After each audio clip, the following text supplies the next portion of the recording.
All right, let's jump into day 4 of the 60-day bookkeeper mini course. We're going to talk about some QuickBooks basics. I'm going to cover the most common mistakes that you'll probably make in QBO. We're going to talk about how to get certified without any experience and why you'd want to do that. And then finally, how to use that ProAdvisor certification to land new clients. All right, so the most common mistakes that you're probably going to make when you're new to QBO.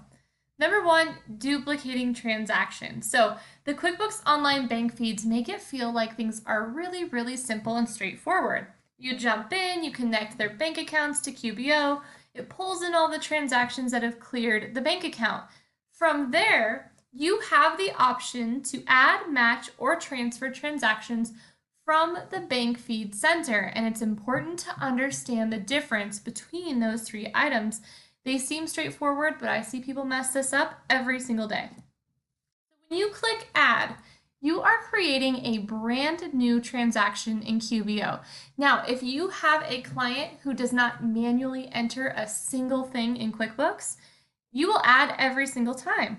So you'll connect the bank feeds, you'll pull in the transactions, and every single transaction will be new, right? It'll be something that's not already in QuickBooks, and so that's okay. Then you'll review the transaction, you'll put in the payee name, you'll copy that bank memo to the description there, and then add that transaction. Now, once you add a transaction, it now affects the financial statements.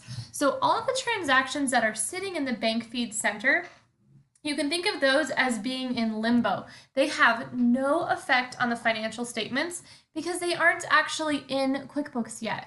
They're just ready to be processed. So if you click add, you're creating a brand new transaction.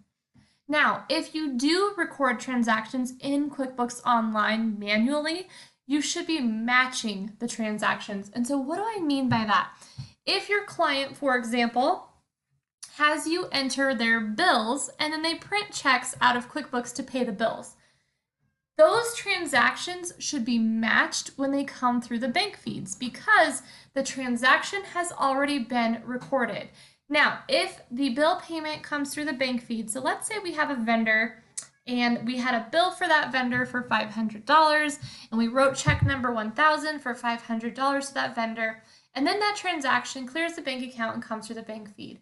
If you click add, you will have created 2 $5,000 transactions or $500 transactions, reducing the bank balance, so our bank balance is off.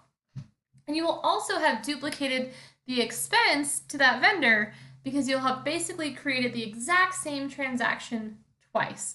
So you always want to match. If you know you've manually entered the transaction in QuickBooks, you should be matching it when it comes through the bank feed so you don't duplicate it. The other item that seems straightforward but really causes a lot of headaches in QuickBooks Online is the transfer feature. So I personally will only use transfer if both accounts are connected to QBO. And even then, I don't trust the feature.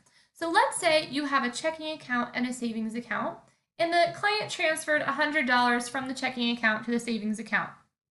From the bank feed center, one of those accounts is going to show $100 coming in, and one of those accounts is going to show $100 going out. Now, what should happen is QuickBooks should identify, hey, this is a transfer. So in one account, it should say, this is a transfer from checking to savings. And when you record that transfer in the checking account, when you jump to the savings account, what it should say instead of transfer is match. Because as soon as we posted that transaction in one bank account, it's now an existing transaction in QBO, and we always use match for an existing transaction. However, the feature doesn't always work. So I've had plenty of times where I've recorded the transfer on one side, I jump right into the other bank account, and it's still showing it there as an add, something to create a new transaction. So you want to watch transfers. I do them one at a time. Like, I honestly will record a transfer from one account, I will jump into the other account, make sure it's recognizing it as a match before I click the match button to pull that into QuickBooks Online, just to avoid duplicating that transaction. The other thing you might do is forget to put in the payee names.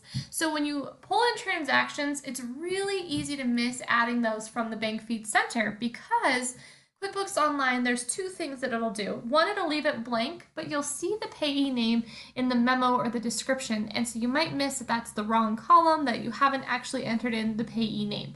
So when transactions come in, you always want to click on the transaction to expand it, see the details, and get that payee name entered in the correct field. You also need to watch QuickBooks Online because it will put in the wrong payee names. So QBO bank feeds will try to be helpful and sometimes just makes a complete and utter mess. It will pull in random payee names that don't make sense. And so if you're not reviewing every single transaction to make sure that the payee name that you have matches the description from the bank feeds, then you might make a huge mess by either not putting in a payee name or putting in the wrong payee name. So the only way to catch that is to be reviewing against the bank memo there to make sure that the payee name makes sense.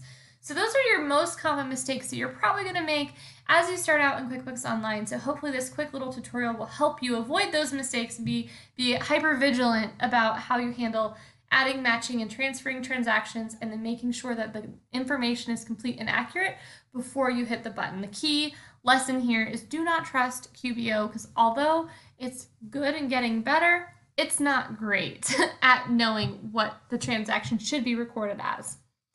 All right, so the other thing that you're going to want to do in regards to QuickBooks Online is you're going to want to get certified. Now, a lot of people think, oh, but I don't know QuickBooks yet, or I don't know bookkeeping yet, I'm not ready. So the QuickBooks Online certification doesn't test your bookkeeping knowledge. I feel that it mainly tests your ability to sell QuickBooks products, and now it's been revised a little bit, so it does test a little bit more your knowledge about do you know what to click on and when. So if you don't have any experience, you can go and set up your QBOA account, which is your QuickBooks Online Accountant account. And this is completely free. So you're going to go to the URL on your screen and you're going to click sign up for free. This is only available for bookkeepers and accountants to do this. So you want to go set that up, and I'm going to show you why here in a minute. But why do I choose QuickBooks Online Accountant? The reason is that it's a single platform to access and manage all of my clients' accounts. So your clients should not be adding you as a user like on their team to their QuickBooks account. They should be inviting you so that way you can access as an accountant using your accountant's account, which is awesome. So again, we're not employees of any companies. We have our own business. We are bookkeepers. So you will set up your own QuickBooks Online accountant's account and they'll send their invitations to that. The other cool thing about this is you get wholesale pricing. As you get more established in your business, you might want to offer wholesale pricing discounts to your clients. And what that means, wholesale pricing means that you pay for the subscriptions directly to Intuit, but because we are accountants, QBOA accountant users, we get billed at 50% off the retail price for Essentials and Plus subscriptions, and even sometimes for payroll. So wholesale pricing can be great. You can offer to pass through the entire discount. You can pass through a partial discount to your clients. But just note that you take on some of the risk because Intuit bills you regardless. So if your client doesn't pay, you're now paying for their subscription. So just bear that in mind. If you're going to do wholesale pricing, I always charge my clients in advance with an ACH form to make sure that I'm not footing the bill for their subscription. You also get special accountant tools and features that you don't get if you're not a QuickBooks Online accountant. So my favorite is the batch reclassify tool, which is really, really helpful if you're coming in and you're doing a cleanup project for clients and they've categorized things to all the wrong accounts. It makes it really simple. Now, QuickBooks is not the only option. So Xero offers a very similar program. I am not Xero certified or a Xero user, but it's definitely comparable. So if you wanted to focus on a different software, that's okay. Just look for the ones that offer opportunities to get certified. The reason why we want to get certified is because even though it doesn't test our bookkeeping knowledge, your potential clients believe that it does. They believe that it means something when you're a certified ProAdvisor. Intuit's done a great job of marketing, you know, that they have this certified ProAdvisor, work with a certified ProAdvisor. And so clients believe that it's testing something. I think that it doesn't, but that's okay. Go get that certification because they expect you to have it. There's also, you have the opportunity to get certified, right? Which is great if you don't have any experience yet. But I also want to mention, so You can get certified through QuickBooks Online, even without experience, but it's not the only option. So you can also go to bill.com and get certified. You can get certified to use Expensify. So look at what other tools and apps your clients are going to want to use, and you can go pick up those certifications as well, which just adds credibility to your page. So let's talk about how to get certified in QuickBooks Online. Once you've set up your QuickBooks Online Accountant account, you'll be able to see the free training links here. So there's a screenshot there under your practice. You can click on ProAdvisor and then click on training. Here's what that training is going to look like. So it tells you how long the training is. It tells you which section it's part of. And then you also can get CPE credit. So if you are a CPA and you need those CPE credits, you can pick some up for doing the QuickBooks Online training. There's self-paced training and there's a webinar option. And so the training should help you learn everything you need to pass the exam. So the exam has 8 sections and a total of 75 questions. You get to review each section before you hit submit, but you must submit or your progress will be lost. So if you start a section, you need to finish and submit that section. You don't have to do all 8 sections at once, but you have to finish a single section to save. So you've got to get 80% of the questions in each section correctly to pass, and the sections don't have an equal number of questions, so some will have more than others. So if you fail a section, subsequent attempts to pass should only include the sections that were failed in previous attempts. So it's kind of a bummer. It used to be really easy to pass because you'd only get the questions you missed again. Now you get the whole section to do over, but you will need to answer all the questions in a failed section again now. So let's give you some tips to pass. The first thing you should do as you're going along taking the exam, I screenshotted everything. So I screenshotted every question and answer that I submitted, and any questions that I wasn't sure of where I was kind of between 2 answers, those are the ones I really wanted to flag because they're most likely the ones that I missed. I don't know if you're anything like me, but when you have a multiple choice exam, sometimes you toggle back and forth between 2 answers, and I usually seem to pick the wrong one. So if that happened, I like to know exactly which questions those were on, so when I retake it, I choose the answer I didn't choose the first time. So when you retake a section, make sure that you review those previous answers. The questions may, some may be the same, some may be different, it just depends. And then I also suggest keep your study materials open in another tab. So if you took notes, or if you do a Google search, QuickBooks Online used to have PDFs of each section, and they were amazing because then you could just do a Control F, search the PDF for certain keywords and find the answers to your questions there. So do a Google search. Those are still out there. You just have to find them. So there are the old certification handouts. They were very detailed. I mean, when I printed them out, it felt like a 3-inch binder.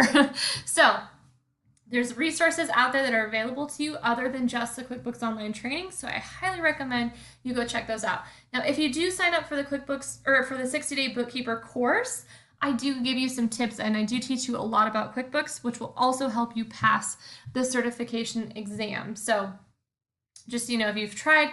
Also, if you've already failed twice, take a breather before you go and try it the 3rd time, because if you fail 3 times, you now have to wait 60 days.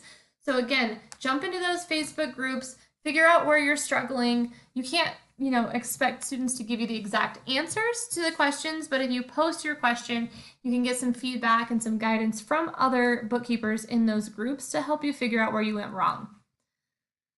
All right, so once you do pass the ProAdvisor certification, I'm going to show you how to use that to land new clients. Now, the first way, of course, is it establishes some credibility.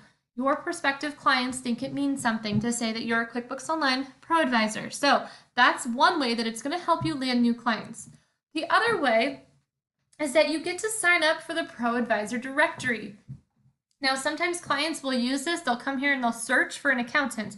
They'll click the box for what they want you to be an expert in, and then they'll put in a location and search.